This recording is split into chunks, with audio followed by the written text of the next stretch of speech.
Мен Қондыбай Абдулғафур Абзалұлы 1-ші сынып оқушысы.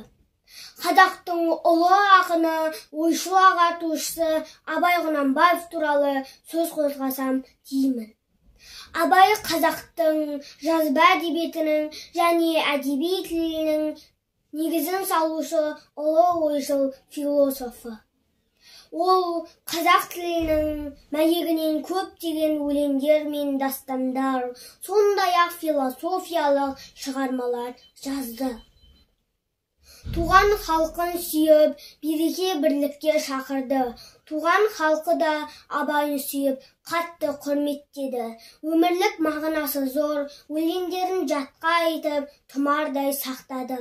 Шынында әр сөзі әр қазақтың бағдаршамы іспетті.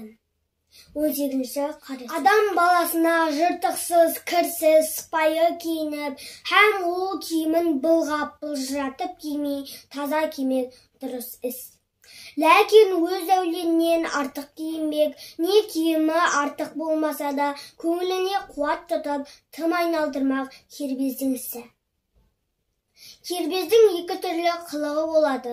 Бірі бет пішінін, мұртын, мүшесін, жүрісін, қас-қабағын қолдан түзетіп, шынтағын көтеріп, қолын тарақтап әуре болмақ.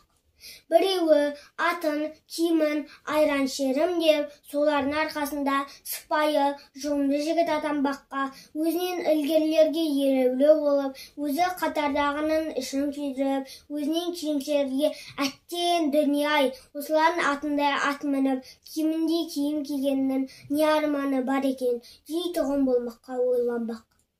Мұның бәрі масқаралық, ақмақтық. Мұны адам бір ойламасын, егерде бір ойласа, қайта адам болмаға қиын іс. Кербез дегенде осындай керден немеден безіңдер деген сөзге ұқсатамын. Тегінде адам баласынан ақыл, ғылым, ар-мінез деген нәрселермен озбақ. Онан басқа нәрсеменен оздым ғой демектің бәрі де ақымақтық.